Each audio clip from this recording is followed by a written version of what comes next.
Hi hello friends, అందరికీ నమస్తే. Welcome back to our channel. ముందుగా అందరికీ తొలి ఏకాదశి శుభాకాంక్షలు. ఈరోజు అయితే నేను బొబ్బరి గారెలు చేశాను. ఏకాదశి స్పెషల్ అని చెప్పేసి అయితే ఈరోజు ఇంకా గారెలు చేశాను. అవి చూడడానికే కాదు, తినడానికి కూడా చాలా అంటే చాలా చాలా బాగున్నాయి. ఒకసారి ట్రై చేసి చూడండి. ఇంకా ఎందుకు ఆలస్యం, వీడియోలోకి వెళ్ళిపోదాం. ముందుగా అయితే బొబ్బరిపప్పు నానబెట్టుకోవాలండి. ఒక 2 to 3 అవర్స్ ముందు నానబెట్టుకుంటే సరిపోద్ది. మరీ నైట్ నానబెట్టుకోవాల్సిన అవసరం అయితే ఏం లేదు. నేనైతే మార్నింగ్ అయితే నానబెట్టేసుకున్నాను. వాటర్ లేకుండా తీసేసి ఆనియన్స్, వెల్లుల్లిపాయలు, కొంచెం జీలకర్ర వేసి అయితే మొత్తం మిక్సీ పట్టేసుకున్నాను. ఇంకా ఈరోజు తెలిసిందే కదా, ఇంట్లో పూజ, పండుగ అంటే పూజ, ఇల్లు క్లీన్ చేసుకోవడము, పిల్లలు స్నానాలు, పూజలు, ఇంకా అదంతా వర్కౌట్ అయ్యే పని అయితే కాదు వేరే ఐటెం చేయాలంటే. సో ఇదైతే ఈజీ ప్రాసెస్ అని చెప్పేసి అయితే ఇవైతే నేను గారెలు అయితే ప్రిపేర్ చేశాను. ఈ మిక్సీ పట్టుకున్న పేస్ట్లో అయితే కరివేపాకు అండ్ కొత్తిమీర, కొంచెం జీలకర్ర అయితే మిక్సీ పట్టేటప్పుడు వేసాను అండ్ ఇందులో కూడా వేసాను. సాల్ట్ అండ్ టేస్ట్కి సరిపడా కారము, కొంచెం పసుపు అండ్ బేకింగ్ సోడా అండ్ కొంచెం ధనియాల పౌడర్ అయితే వేసాను. వేసి మంచిగా మిక్స్ చేసుకొని నిదానంగా మంచిగా కలుపుకోవాలి. మొత్తం కలిసిపోయేలాగా కారము, ఉప్పు అంతా కలిసిపోయేలాగా కలుపుకోవాలి.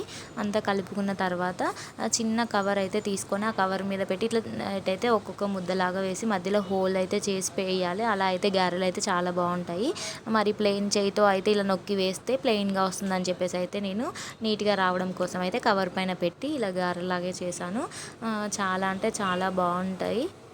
నూనె కాగిపోయిన తర్వాత హై ఫ్లేమ్లో కాకుండా మీడియం ఫ్లేమ్లో ఉంచి అయితే చాలాసేపు అయితే ఫ్రై చేసుకోవాలండి. లోపల మొత్తం పచ్చిగా లేకుండా, బొబ్బరు కదా గ్యాస్ట్రిక్ ప్రాబ్లమ్స్ వస్తాయని చెప్పేసి అయితే చాలా వరకు ఫ్రై అయ్యే వరకు అయితే నేనైతే గోల్డ్ కలర్ వచ్చే వరకు అయితే ఉంచాను. మొత్తం ఫ్రై అయిన తర్వాత ఇలా ఈ కలర్లో వచ్చాకనైతే రివర్స్ చేసేసుకున్నాను. ఇలా చేసుకున్న తర్వాత అయితే ఇలా బొబ్బర్లతో చేసిన గారెలు అయితే చాలా అంటే చాలా బాగుంటాయండి. మినపవడల కన్నా ఇవి చాలా టేస్ట్ బాగుంటుంది. పిల్లలు కూడా చాలా ఇష్టంగా తింటారు. ఇదైతే పొట్టు పప్పుతో చేస్తేనే చాలా టేస్ట్గా రుచిగా ఉంటుంది, ప్లస్ హెల్త్కి కూడా మంచిదని చెప్పేసి నేనైతే పొట్టు తీయకుండానే పొట్టు పప్పే నానబెట్టి అయితే చేశాను.